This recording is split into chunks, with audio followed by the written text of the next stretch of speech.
नमो नमो विद्यार्थियों, हम पढ़ रहे हैं एमए फाइनल में पढ़ रहे हैं विद्यार्थियों हम प्रथम प्रश्न पत्र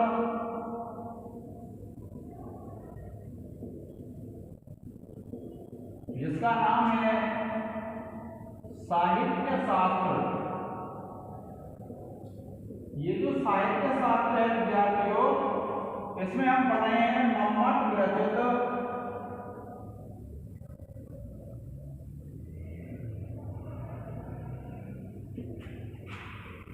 काव्य प्रकाश।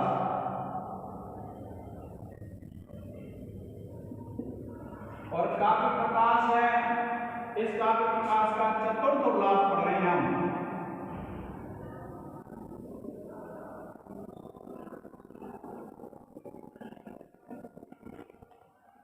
अब देखिए, हमने एक सूत्र पढ़ा था, रस सूत्र है, आपको पता है कौन सा रस सूत्र है? विभावानुभाव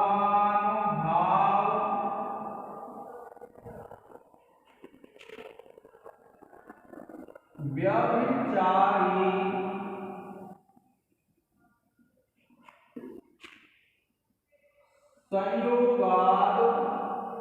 संयोगाद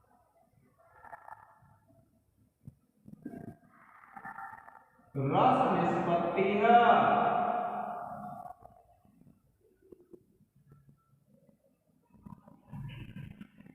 देखिए क्या कहते हैं, विभाव अनुभाव व्यभिचारी संयोगात रस निष्पत्ति है।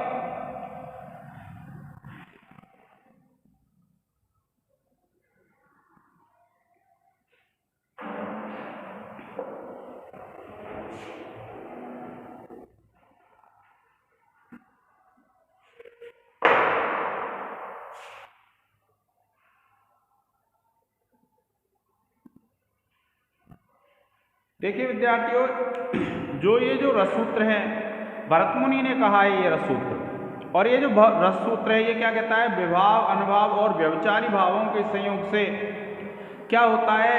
रस की उत्पत्ति होती है, रस की निष्पत्ति होती है। और इस रस सूत्र के लिए अनेक व्याख्याकार हुए हैं। जिन व्याख्याकारों ने क्या किया है?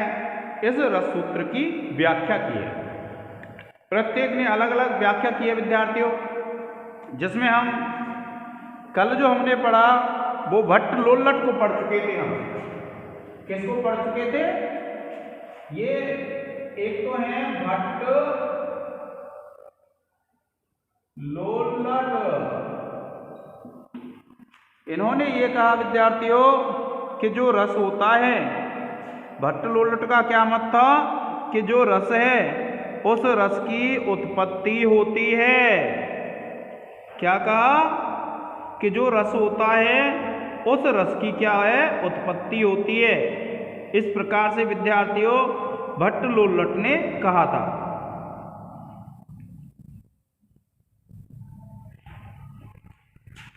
इनका जो मत है भट्ट लोल्लट का, वह क्या है? उत्पत्तिवाद है। उत्पत्तिवाद किसको बोलते हैं? जिसमें उत्पत्ति होती है। इसको हम पढ़ चुके थे। और ये जो उत्पत्तिवाद है, अब उसके बाद जो दूसरा मत है वह है संकुक का है।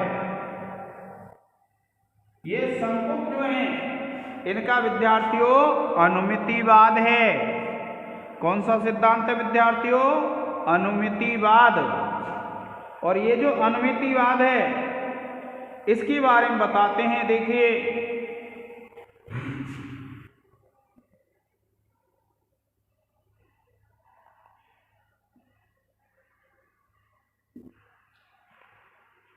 क्या कहते हैं भट्ट ये जो संकुक है, संकुक क्या कहते हैं कि राम एव अयम एव रामः राम इति, कि यह राम है, यह राम है। न रामोऽयम् इति, यह नाम नहीं है। उत्तर काल के बाधे, उत्तर काल में उसका बाध हो जाने पर रामोऽयमिति, यह राम है, राम स्याद् वा न वा अयमिति, कि यह राम है अथवा राम नहीं है, इस प्रकार से। और राम सदृशोऽयमिति, कि यह राम के समान है, इस प्रकार से।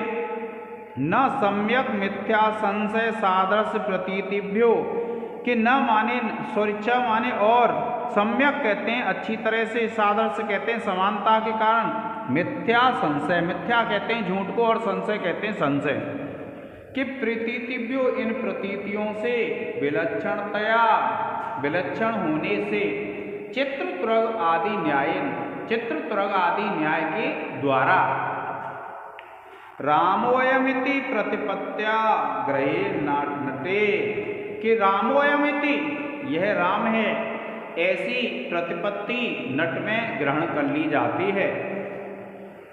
क्या कहते हैं कि जैसे हम राम का चित्र देखते हैं और राम का जब चित्र देख लेते हैं तो राम का चित्र देखने के बाद हमारे मन में एक बात आती है और वह बात यह आती है कि यह राम है कि नहीं है अथवा नहीं है, इस प्रकार की प्रतीति होती है।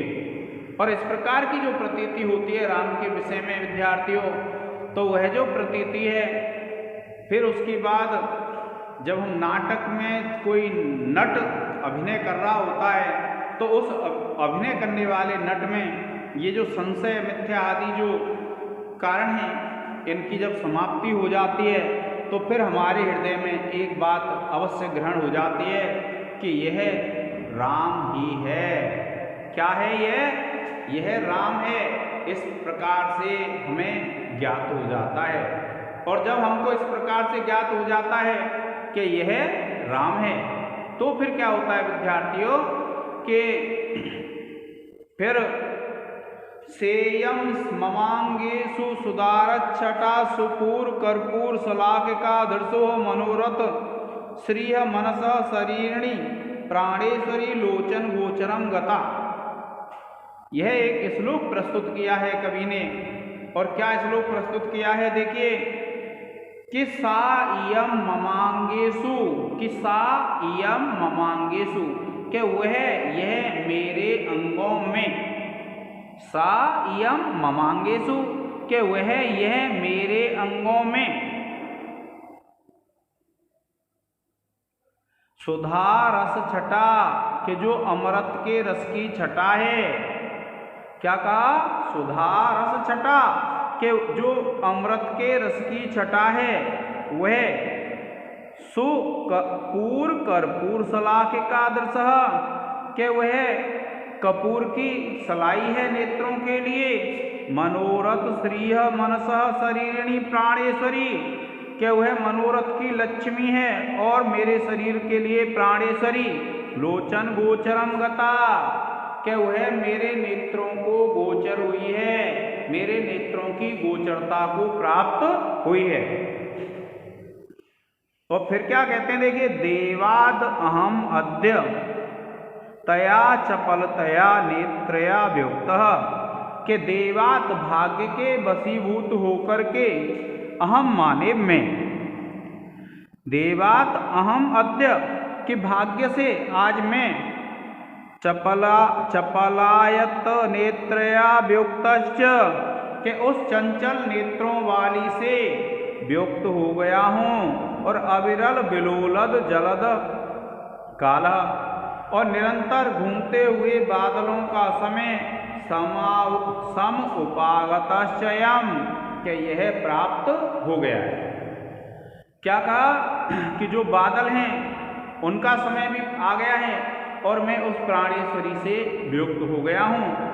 और देखिए क्या कहता है, इत्यादि काव्य अनुसंधान बलात्, कि ऐसे काव्य के अनुसंधान बल से शिक्षा अभ्यास निवर्तित तत् स्वकार्य प्रकटनेन, शिक्षा और अभ्यास के समाप्त हो जाने पर और उसके कार्य के प्रकट होने से नटेनैव प्रकाशितैः, नट के द्वारा ही जो प्रकाशित होते हैं, कारण कार्य सहकारी भी, कारण कार्य और सहकारियों के द्वारा कृतिमय्य अपि तथा अनभिमन्यमानय, कृत्रिम होने पर भी उनका ज्ञान नहीं होने से विभाव आदि भी शब्द व्यपदेश्य, विभाव आदि शब्दों का व्यपदेश होने से संयोगात गम्य गमक भाव रूपात, संयोग होने से और गम्य गमक का भाव होने से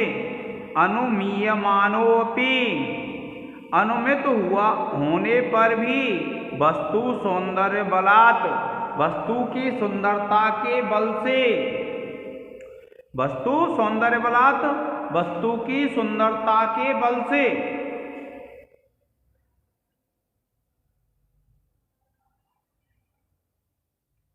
रसनीयत्वेन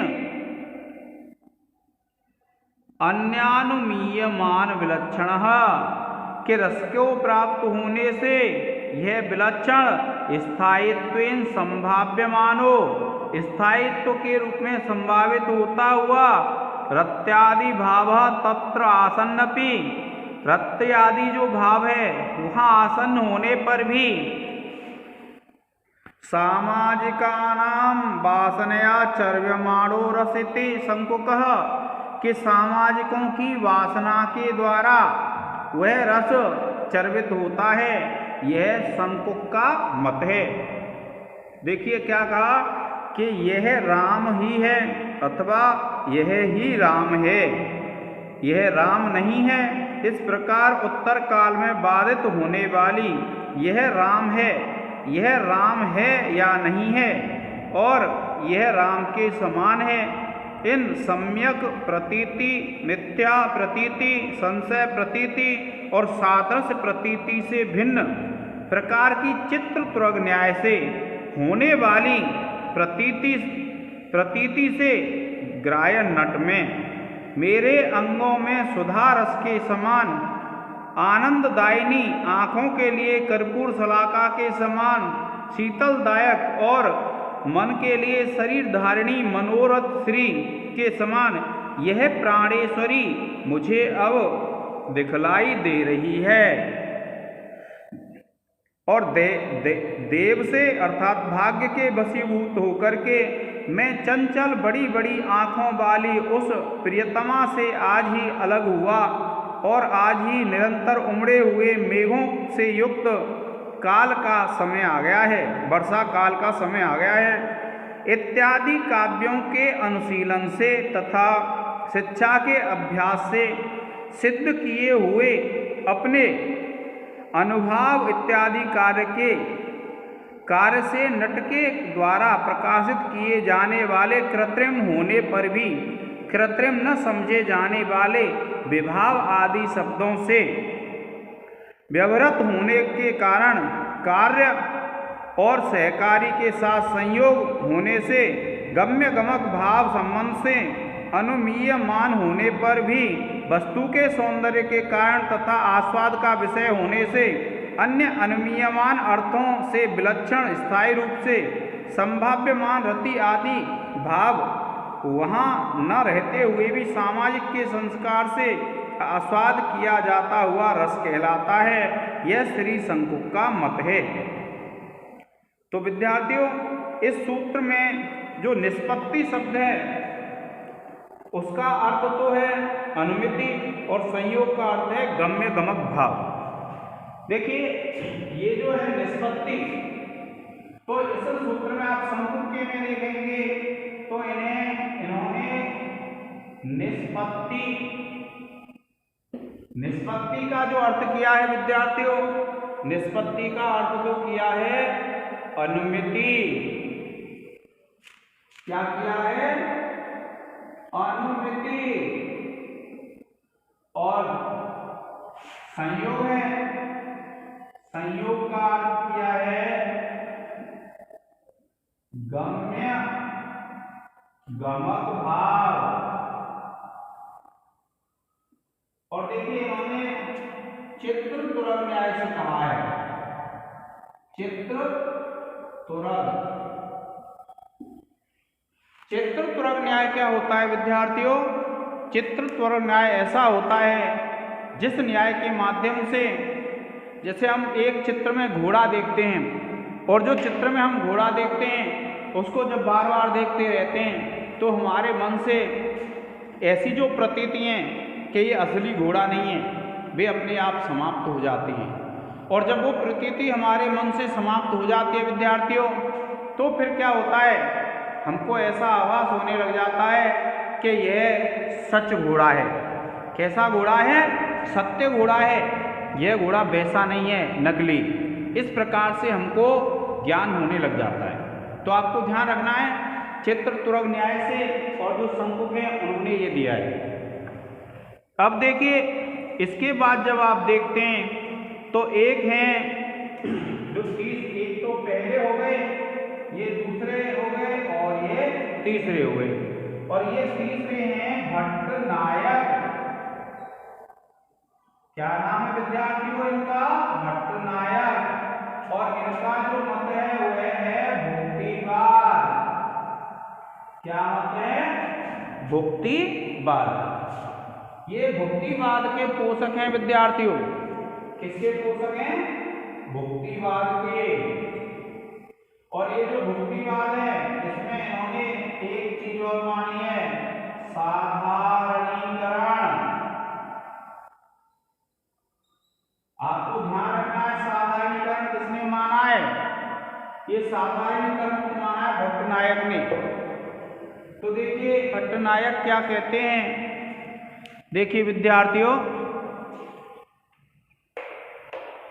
कि न ताटस्थेन न आत्मगतत्वेन रसः प्रतीयते न उत्पद्यते न अभिव्यंजते अपितु काव्ये नाटे च अविधातो द्वितीयेन विभावादि साधारणीकरण आत्मना भावकत्व व्यापारेण भाव्यमानः स्थायी रसोद्रेक प्रकाशन आनंदमय संवित विश्रांति सत्वेन भोगेन भुज्यते इति भट्टनायकः। देखिए क्या कहा इन्होंने कि न तो, देखिए क्या कहते हैं विद्यार्थियों कि न ताटस्थ्य रूप से अर्थात नटगत या अनुकार्यगत रूप रस की प्रतीति अनुमिति होती है और ना ही उत्पत्ति होती है, क्योंकि तटस्थगत रस की उत्पत्ति या अनुमिति मानने से सामाजिकों रस का आस्वादन नहीं हो सकता है, और न सामाजिकगत रूप से आत्मगतत्व रस की अभिव्यक्ति होती है, क्योंकि अभिव्यक्ति सदा पूर्व से विद्यमान अर्थ की होती है और रस केवल अनुभूत विषय स्वरूप ही है, अनभिव्यक्ति भिन्न काल में उसकी स्थिति नहीं है। इस प्रकार न उत्पद्यते से भट्टलोल्लट के मत का, न प्रतीयते से श्री शंकुक के मत का, और न अभिव्यज्यते से अभिनवगुप्त के मत का सबका ही निराकरण कर दिया गया है। तब भट्टनायक के मत में सामाजिकों रसास्वादन कैसे होता है यह आगे बतलाते हैं। अपितु काव्य अथवा नाटक में अविधा से भिन्न विभाव आदि साधारणीकरण स्वरूप भावकत्व नामक व्यापार से विशेष सीताराम आदि से संबंध बिना भाव्यमान साधारणीकरण स्थायी सत्व के उद्रेक से प्रकाश और आनंदमय अनुमति के वेद्यांतर संपर्क शून्य होने से स्थिति के सदृश अर्थात ब्रह्म साक्षात्कार जन्य आनंद अनुभूति के सदृश भोग से भोजकत्व नामक व्यापार भुज्यते आस्वादित किया जाता है। यह भट्टनायक का मत है। इस मत में देखिए इनका जो मत है तो इन्होंने क्या है, जो निष्पत्ति है इसका तो अर्थ किया है भुक्ति, अर्थात भोगा जाता है रस, और जो उत्पत्ति है संयोग है उसका बताया है भोज्य भोजक भाव। संयोग का क्या बताया है? भोज्य भोजक भाव।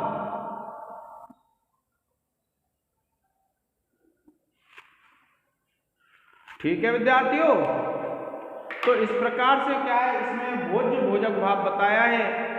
अब देखिए क्या कहते हैं, आप जब देखेंगे कि न ताटस्थेन, कि ना तो तटस्थ से, न आत्मगतत्वेन, और ना ही आत्मगत रूप से, रसः प्रतीयते, रस प्रतीत होता है, न उत्पद्यते, और ना ही रस उत्पन्न होता है, न अभिव्यज्यते, ना ही रस अभिव्यक्त होता है, और अपितु काव्ये नाटे च अभिधातो, अपितु काव्य और नाटक में अभिधा से, द्वितीय दूसरे, अभिधातो किसको बोलते हैं, सीधा सीधा अर्थ जो होता है, तो अभिधातो द्वितीय विभाव आदि साधारणीकरणात्मना, के विभाव आदि के साधारणीकरण के द्वारा भावकत्व व्यापारेण भाव्यमान, कि भावकत्व व्यापार से भावित होता हुआ स्थायी सत्व उद्रेक प्रकाश आनंदमय, के सत्व गुण के उद्रेक से, उत्पत्ति से,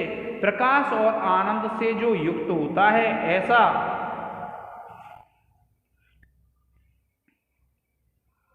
विश्रांति सत्वेन भोगेन भुज्यते, के भोग के द्वारा भोगा जाता है, इति भट्ट नायकः, यह भट्ट नायक का मत है। तो इस प्रकार से विद्यार्थियों आपको यह ध्यान रखना है कि प्रत्येक जो मत होता है इसमें रससूत्र विमर्श है। तो ये 3 हमारे विचारक हो चुके हैं, एक को हम कल पढ़ेंगे। आज के इस लेक्चर में इतना ही, धन्यवाद।